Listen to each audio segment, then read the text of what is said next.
This is the UK Brand Show with Penny Williams and Mark Challoner.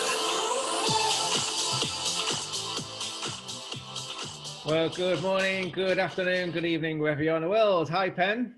Good morning, Mark. How are you? I'm very well. How are you? Yeah, very good, thank you. Yeah, hanging on in there. And obviously today we're unlocking the country. So we are indeed unlocking the country. Yeah, it'd be interesting to see what changes happen over the next few weeks. But yeah, we've got another exciting show ahead of us. We have indeed. And we've got a guest who's been on the show before, and he came on last year to talk about sponsorship of VAR, if you remember, in sport. And he's one of the world's leading sports experts, a guy called Tim Crow. And he's kindly agreed to be our first guest on our new YouTube channel. I know. It'll be so interesting because it's with the Premier League going back. It'd be interesting to see what he feels the future is and how the clubs are coping at the moment. Yeah, so he's got some great insights. So we'll be bringing him on in the next couple of minutes. Fantastic. So Tim, there's been a huge financial impact, as you say, loss of revenue. Hopefully it'll come back in some form. And a lot of economists have said, in particular about media, which is sort of Penny in my background, that they're saying that the resulting upsurge again will only come back to the tune of about 80%. Do you think that the clubs will be able to recover all the money they've lost, or do you see a similar scenario there? Well, some of that revenue's just gone. I mean, for example, match day revenue, that's not going to come back because there will be no fans in the ground. Right. So that's lost revenue. But in terms of the three revenue streams that Premier League clubs have, one is broadcasting, and that's the biggest.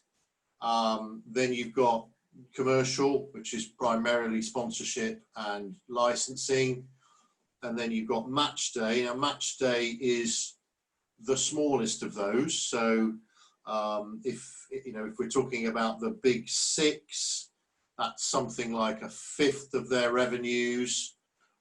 Whereas with the smaller clubs outside the big six, it's actually a smaller number. They're much more reliant on broadcasting and sponsorship. So that match day revenue has gone. So what they've been focusing on is protecting that broadcast and that sponsorship revenue, which is why you're seeing a lot of the solutions that you're seeing right now. Right, okay. And what about the digital acceleration of this? I mean, sports had to pivot, to digital in the lockdown. And what do you see happening there? Well, one of the things that's become very, very clear to everybody in sport is that they need to lean into digital much more and become much more digital-first organizations. So you've seen a lot more digital activity in relation to the clubs generally. You've seen a lean into esports across sport. Football was in a pretty good place already when it comes to that, but the overall picture is that everybody realizes that they need to double down on digital and make it much more of a focus than it was before. For some people it was already a big focus, but now for everyone it's become a massive focus, because again, something that this period has shown is sport is a giant ecosystem where a lot of people are in the space, a lot of different actors in the space, and they're all reliant on each other. It's a huge chain of connections, and actually that makes it very, very fragile when you remove something as big as the live product. Yeah, I can see that. Yeah, and there's been a lot of talk around players' contracts. Yes. They're going to run out, and whether there could be, are we going to see, I can imagine, maybe I'm being a bit fanciful here, but imagine a situation where, I think my contract's going to run out very soon. Therefore, why should I play a couple of games and potentially injure myself when I could be moving on somewhere else? And there's lots of complications, I would imagine, around all of that too. Yeah, there are. It's a very complex area. I mean, the contractual situation generally across this piece has been horrendous, actually. I think at the end of the day, what I sense is that by and large, a spirit of compromise has ruled. I think people, generally speaking, have understood that we are in a completely unprecedented situation, and taking hard positions generally and getting into a position of conflict doesn't really help. So I think that the player transfer market obviously has been massively affected because there's going to be less money around. So it's as simple as that. So that'll be quite an interesting ride, and it's very difficult to predict right now what is going to happen, except that with less money being around, although there are certain football agents who don't seem to think that the situation is going to change much, I think it will. At the top level, I think in terms of marquee players, I don't think they'll be affected that much because their value will remain very, very high. But below that, it's going to be very interesting. Yeah, and I guess with contracts, are we going to see less people moving with the players from other clubs? I'm thinking in terms of, aren't we talking about player caps on salaries and bonuses and stuff, and they may be better off just sticking what they have and trying to renegotiate a new contract where they are? Yeah, as I say, I think for the marquee players, their value is going to remain very, very high. But clearly, as we go into this transition period, where hopefully we get back to normal as soon as possible, but there's going to be a transitional period where what happened before won't be happening, and with less money around, that's going to have an obvious effect. I don't see salary caps coming in. I think there'll be sensible budget management, but football isn't in the. Rugby needs, for example, salary caps because rugby's finances have been unsustainable for a long time. Yeah. So there is a huge row going on at the moment about that issue. In football, I think in the Football League, there is, and below at non-league level, there is definitely a need for more sensible budget management. Whether that includes salary caps or not, hard to predict. Personally, I doubt. I think it just needs better governance, both at the club level and at league level. But in the Premier League, I don't think we're going to see salary caps. I just think we'll see tighter budgets, better budget management. The Championship actually is the place where this is really playing out very, very hard because they're spending 107. They were spending 107% of turnover on wages, and by any standard, despite the fact that we know why that's happening, that everybody wants to get into the Premier League, but with the situation that it is now, I don't think you're going to see that carrying on, unless the people involved can find new sources of money. Or the owners are going to have to dig even deeper. One of the interesting things actually is the way I think you're going to see a wave of private equity coming in. Whether it's there's a lot of talk about clubs being bought by money from the other side of the water. So quite a lot of American investors are hovering, and some of them have made their positions very, very clear that they're on the lookout. Yeah. Or whether it's from the likes of CVC, who've made a big move into rugby. There's a lot of sport needs more money now. It needs money from different places, and the private equity market's going to be one of them. Tim, just on the sort of free to air, why would the EPL broadcasters who are paying a fortune for the rights be happy to open up to terrestrial free-to-air competitions too? Well, again, it's sort of part of this compromise. So, you know, if you think about, I mean, actually the BBC have only got 4 games. Yeah. So, you know, it's not a huge amount, but the way they've managed it is obviously the broadcasters in general have got more product. So, you know, that's a good thing for them. So that helps when it comes to that particular negotiation.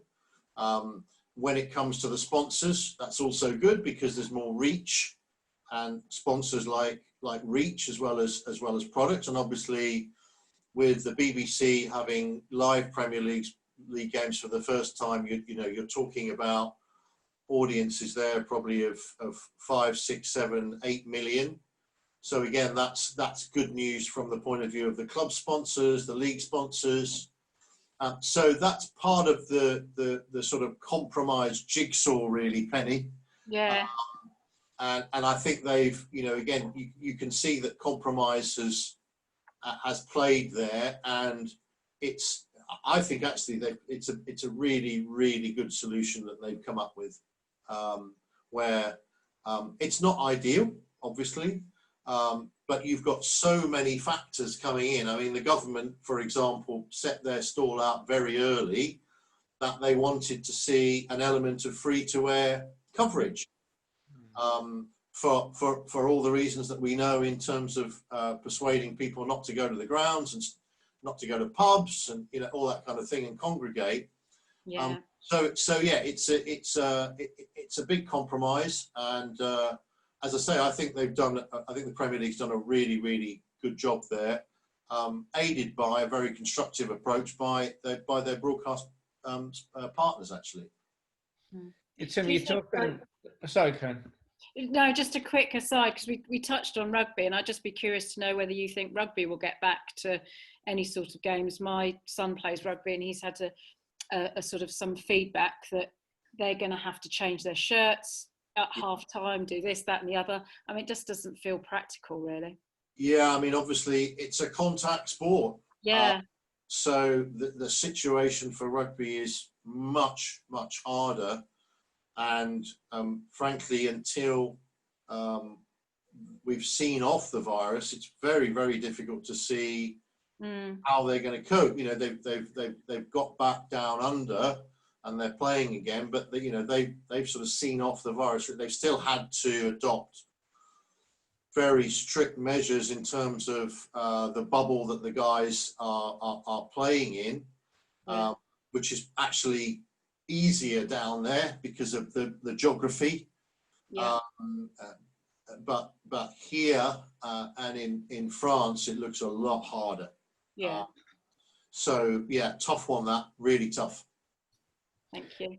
Going back to, you mentioned about, you know, the clubs are just going to find new revenue streams, and especially to offset the COVID effect of what we've had recently.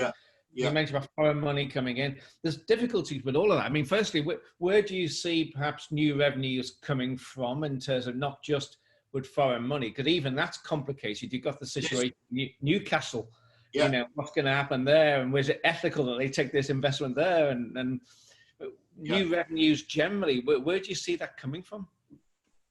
Well, in terms of money that will make a difference, it'll have to be either from the owners' pockets, or from private equity, or from the stock market.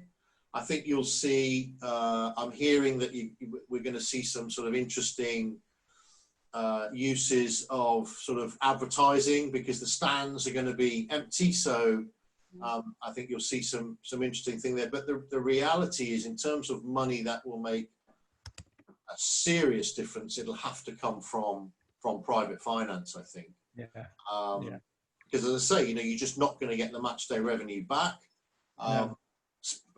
As far as sponsorship is concerned, although actually there's been quite a lot of sponsorship business being done in the background, but with so many traditional sectors affected so badly, you know, if you think about some of the sectors that spend big on football, just start with airlines. they're not going to be rushing to spend big money. So I think at the end of the day, it's going to be a situation where unless people can find money from private sources, the traditional sources that they've got money from now, there's just going to be less around. So people are going to have to cut their cloth accordingly. Yeah. There's been a lot of talk about broadcast bubbles bursting, which I don't subscribe to that notion at all. I think if anything, if this period has proved anything, it's how valuable live sport is. We've all missed it, right? Hugely. All the consumer research that I see shows that people are desperate for it to come back. It's the number one thing, by and large, that people have missed. The broadcasters have for sure missed it. So I think that from the point of view of the Premier League's rights, I think they will. The next negotiating cycle, I think they'll be okay. I think probably flat will be the new up in the UK for a bit. Yeah. But there's still going to be a lot of competition. Live sport as broadcast content is unbeatable. That has been shown for many years now. It's unbeatable when it comes to whatever your model is, whether your model's about advertising or whether your model's about subscription, it's unbeatable. So I think the Premier League will be okay, and I think their international rights, they'll do very well. And what we're going to see, I think, over the next period is the international rights will grow as a piece of the pie. And that's actually, if you think about it, just sheer logic, because the vast majority of people who watch Premier League football are not based in the UK. They don't live in the UK. Yeah. So it's just pure logic that most of the money should come from the overseas broadcasting. And you think that, we've talked on this show about advertising generally, about, whether there might be a pent-up demand from advertisers who have not advertised during the pandemic and suddenly coming back. And in media, the sense is not necessarily, it'll come back maybe slowly over time. And as I said, maybe 80% of what was there before. But do you think it's different with sport in as much as there is a pent-up demand that the money will come straight back once we're back fully up and operational again? Yeah, for sure. No question about that. Yeah. As I say, it's just that certain sectors have been hit very hard. So at the start of May, Bank of America did a global survey of the sort of lead investment analysts, and they looked at categories that would be hit very, very hard. Top of that list were, in terms of the ones that be hit hardest were airlines, old media, if you like. But the winners are technology and e-commerce and pharma and healthcare. So, I think we will see a new mix potentially of brands coming to the fore, and obviously we will also see the effects of geography, because as the virus has travelled from east to west, brands in the east are back again, and they're operating again. So I think you'll see that effect happening. Going back to sort of the sources of new revenue, again, talking about television, something that's had quite a lot of airplay is this idea of over the top of direct-to-consumer broadcasting. Yeah. And the Premier League have been very clear about that. It's an option that they're looking at. But again, I don't see that becoming a major part of what they do, because right now the models is really perfect for them. The broadcasters take all of the risk. There's zero risk for the Premier League. They take the money. Their job is to put on the games. Thank you very much. Moving to an over-the-top model where suddenly the Premier League would have to look after the technical side, they'd have to look after customer fulfillment, they'd have to look after marketing, they'd have to look after language. Suddenly you're going from a zero risk scenario to a situation where all the risk and all the cost and all the massive implications when it comes to fulfillment and logistics would suddenly go on to the Premier League. I don't think in this particular period now we're going to see that happen, except perhaps in 1 or 2 markets where they do a test. Unless there is an OTT player who wants to come in and partner with the Premier League and take all of that risk themselves. And most of those players are really struggling right now. So I think we'll see that broadcast model stay as it is. Mm-hmm. We'll see the likes of Amazon, I think, carry on. They're still testing. They don't need the difference between Amazon and other broadcasters, of course, is Amazon's a completely different model. It's an e-commerce business. And they're doing so well. Going back to that Bank of America report, technology, one business that's had a very good crisis is Amazon.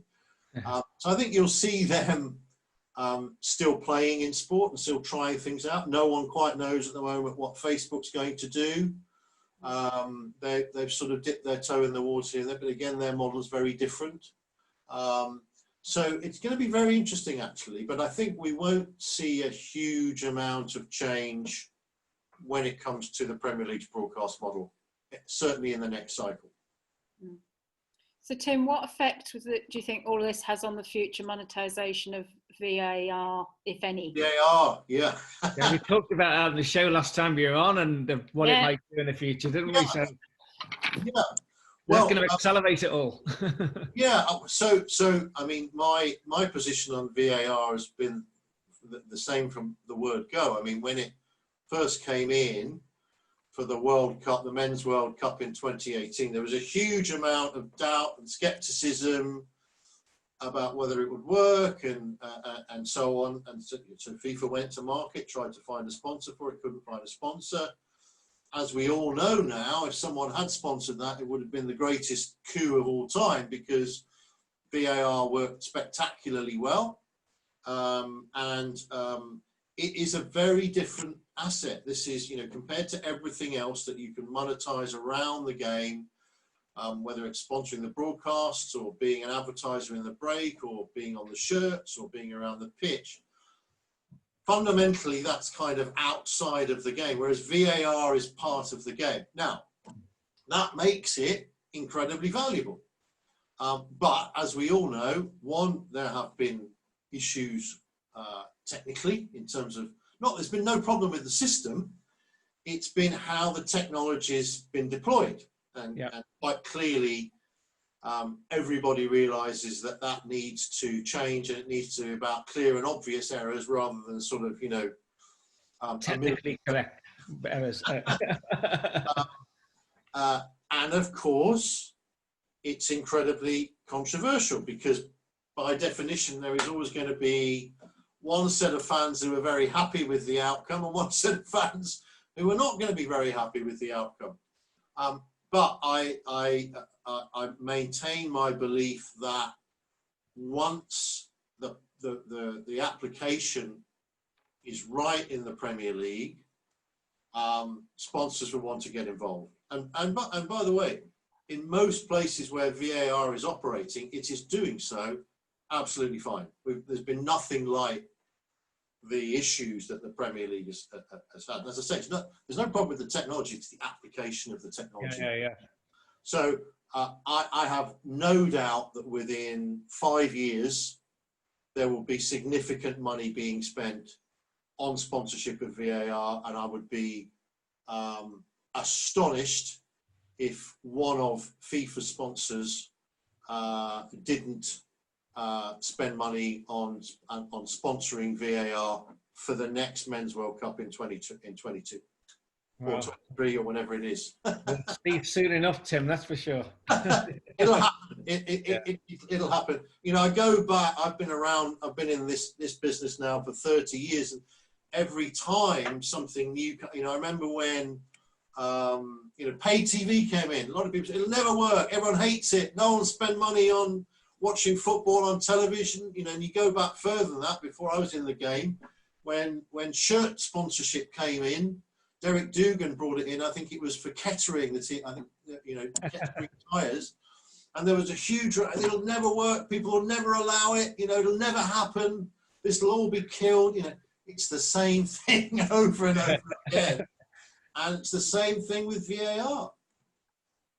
Last question for you, Tim. When do you think we'll see sorry, I'll set the context of my question. At the weekend, I thought of you coming on the show today. I got a letter from my club where I have a season ticket, Liverpool. Right. Saying, we're going to refund you part of your season ticket. Yeah. Well, I thought they must be writing this with gritted teeth, despite the fact they posted record revenues last year. But when do you think we're going to see people back in stadia? Oh, wow. What a question. There's so much at play, isn't there, Mark? The touch wood, the numbers on the virus are going down and cases are going down, but everybody is very conscious of that, the second wave. So look, haven't Spain said they hope to see 10 to 15% of people back in the stadium before the end of the season, and somehow I don't know how they're going to do that, but. Yeah, well, obviously, logistically, that's a big exercise. So much obviously depends about whether it's a 1 meter rule or a 2 meter rule. Yeah. There's the issue around, people have been talking about digital health passports and, having to, show something when you get into the ground, which is what they're doing with the Premier League, with everybody's got to come in and they've got to demonstrate that they have been tested and they're clear. So it's a massively complicated and difficult issue.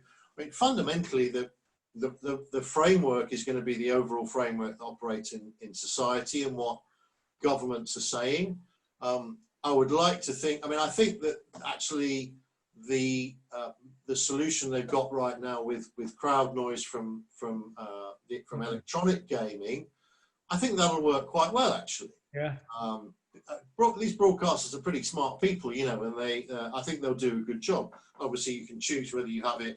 There's actually kind of an interesting issue. It's much better to have that than not, because football has been a little bit nervous about hearing potentially what the players say to the referee. Or the managers. Yeah. So, that's always been a bit of a time bomb waiting to go off that. So maybe we'll see a change in that, which would be great, because that will affect the grassroots, because we all know, going back to seems weird, doesn't it, talking about the time before the virus, but yeah. There's a big issue about behaviour towards the referees at grassroots, and that's led by what people see happening at the top level. So Mark, I don't know. I would like to think that before Christmas we'll start to see fans back in the stands. It would be terrific if we do. How many, who knows? But for sure, everybody wants it to happen. Yeah. It's a question of whether it's sensible for it to happen or not, because the last thing we need is for this to all kick off again, right? Yeah, exactly. Well, we've got some interesting days and months and whatever years ahead, I'm sure. Tim, thank you so much. Thanks for coming on the show and sharing your expertise. We really appreciate it. It's great to see you again. Actually, it's great to see you for the first time. Well, as I say, I'm very honoured. I wish you all the best with YouTube and with the show. I hope it goes brilliantly for you. Thank you. And, hope to see you again before too long. We will. We'll find out what it all meant for us in the weeks ahead, and we'll get your opinion on that soon, I'm sure. Definitely. Thanks, Tim. Bye for now. Thank you. Stay safe. All the best. Bye for now. Bye. Bye. Well, there we go. Great guest again, Tim. Yeah, very good. And our first as well. Getting used to how to ask the questions. And really good guest as well. Very good. So we wait to see what happens with the Premier League this week. Yeah. Well, and other sports actually. I am interested in knowing where other things are going to end up with. Absolutely. Well, also that what happens this week with the Premier League will set the yardstick, I guess, for many other sports to come as well. So yeah, for sure. But it's interesting. I didn't realise. I mean, I obviously realised that funding was an issue, but not that there were Americans, for example, showing interest in purchasing clubs. Saudi Arabia looking to invest as sponsors in Newcastle, and they've got human rights issues and stuff, and yes, the whole Khashoggi thing with the murdered journalist in Istanbul, etc. So complications galore. But anyway, we shall see. Interesting times. That's it, Pen. It is, yes. So we'll be back next week. And if people want to get in touch with us in the meantime, well, we've got, you can listen again on our website as well, ukbrandshow.co.uk. You can contact us through Facebook. We have our Facebook page, and on Twitter at the UK Brand Show UK. Okay. Well, thank you everyone for tuning in. We'll see you again soon. Literally see you again soon on our YouTube channel. And bye for now. See you.